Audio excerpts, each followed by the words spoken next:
just give me the bear spray. Your bear spray and back up and just film. Let Adam and I handle it. Just keep filming.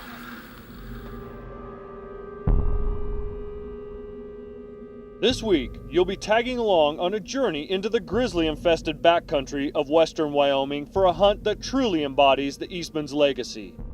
Settle in for an episode packed with all the trials and tribulations of a DIY backcountry hunt. A crazy mix of highs and lows, steep, painstaking hikes through some of the most picturesque landscape imaginable.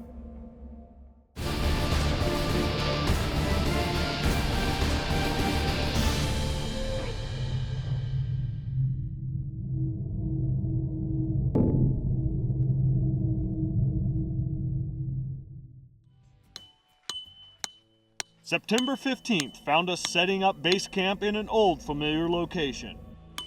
Just 3 short years ago, I drew the exact same tag and was fortunate enough to kill a tremendous public land bull. You know, in Wyoming, this is one of the few states of maybe 3 or 4 that have grizzly bears on public land. It's kind of funny because I live up there with grizzly bears, and a lot of people are so scared of them when they go hunt in these different areas.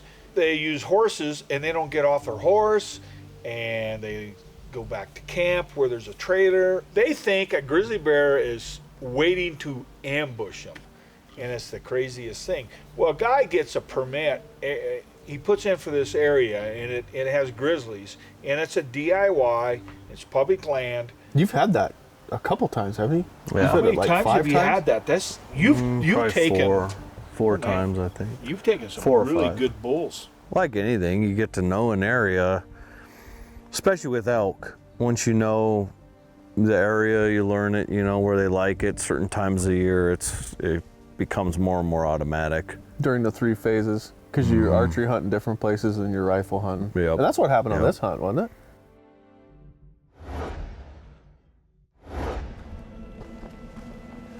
So we're going into one of my honey holes that I know they really like to rut in. There's a huge wallow up here.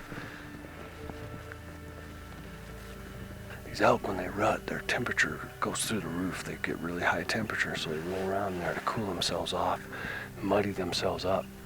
But also it kind of puts their scent in there. And so when you see a wallow like this that has a lot of small ones, different spots, it's usually the same bull. He's just kind of marking his territory.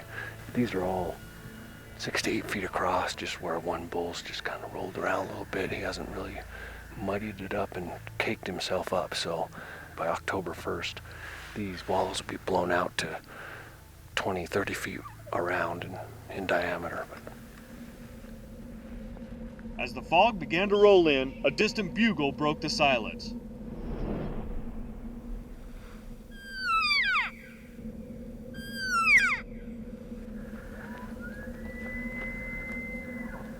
It sounded like a younger bull, but having no other options, we decided to move in and set up.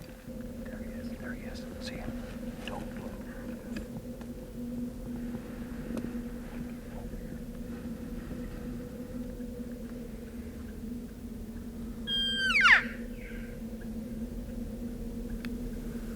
Well, that was pretty exciting. Probably 20, 25 yards, I don't know. We heard 3 small bulls bugle, and I thought I heard a bigger bull. So maybe we'll have to come in here tomorrow and see if we can find the big bull. The Wyoming elk bow hunt has been slow, and we're drawing near the end of our time to hunt.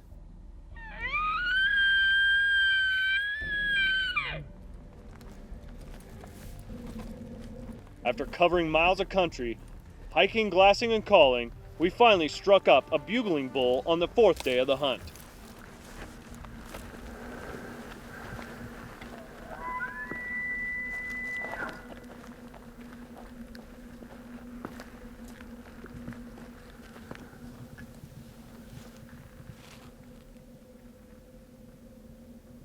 See him? Here he comes. There he is.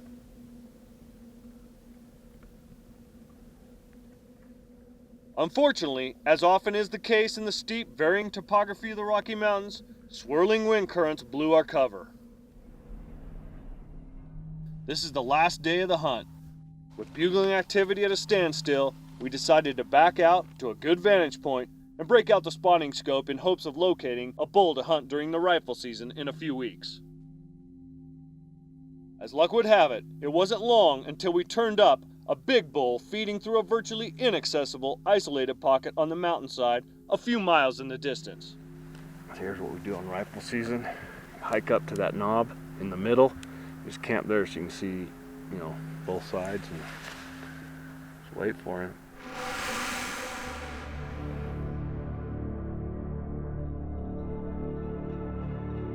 I just didn't have the time to spend on it because I had to go on to other hunts. So I bow hunted for 5 days, didn't work out. By the time I made it back up here, it was well into the rifle season in October, and it's all changed then. And when we were bow hunting in there, I saw one of the biggest grizzly bear track I've ever seen. In the dirt, like soft powdery dirt, so it was like perfect. It was as close to 8 inches across the pad as I've ever seen. It was huge. But then we came back in rifle season and I saw the bear. We saw his track in September. He's been in here all fall, and I measured his pad and it's almost 8 inches across his front track.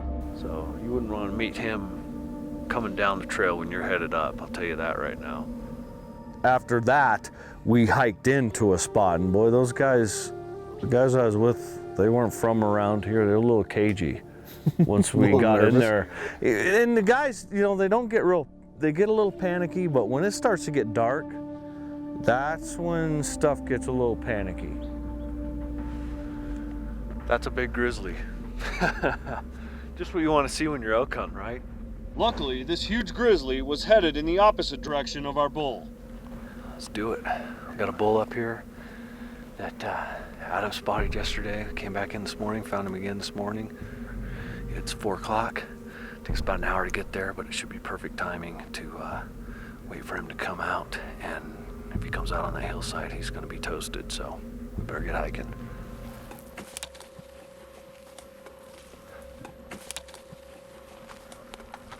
Well, we made it up the worst part, that big steep face. Now we're kind of on the ridge line. Got up here. One thing I always want to do before I close the distance on stock is make sure I'm, good and rested a little bit and cooled down, not too sweaty, not huffing and puffing, just in case something happens. But also want to check the wind, and the wind's good. It's just coming, drifting straight down. Not long after we crested the ridge, we ran headfirst into a group of satellite bulls. We bumped these bulls off the other side and split up the group. Things are looking good to get this big bull on the ground this evening.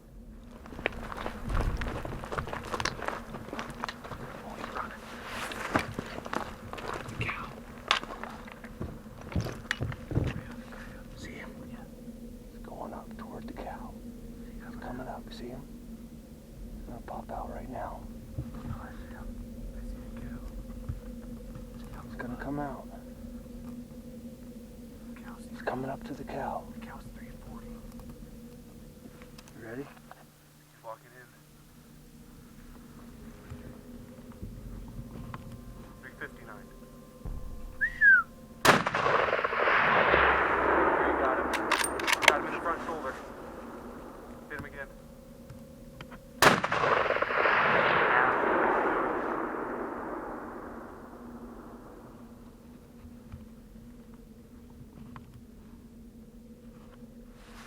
That's making a pack out a little easier, isn't it, Bender? He's toasted, isn't he? Yep.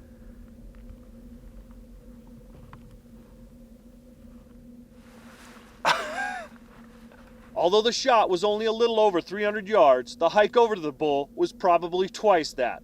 Straight down one side and straight up the other. There he is. Nice Wyoming public land, do-it-yourself bull. Look at that.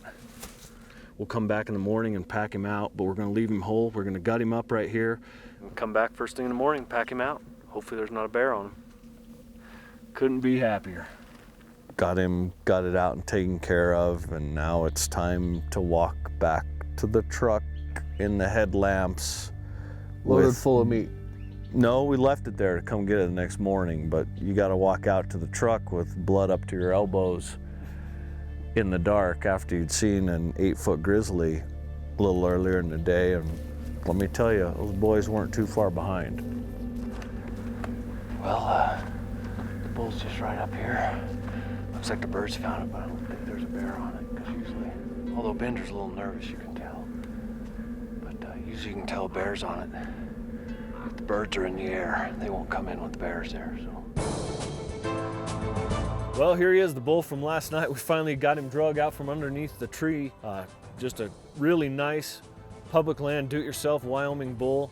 Doesn't get much better than this. We shot him from that saddle up there about 350 yards. We didn't see any bears in the area or on him, thank goodness. So everything's good to go. Got nice and cool last night, and he's ready to be broken down and taken to the meat locker. So it's a really nice bull. It was a tremendous experience, and didn't come easy. As you saw from the footage, it was straight up, straight down in this country. But that's what you have to do back here a lot of times. You just got to get off the beaten path and go where other guys won't go.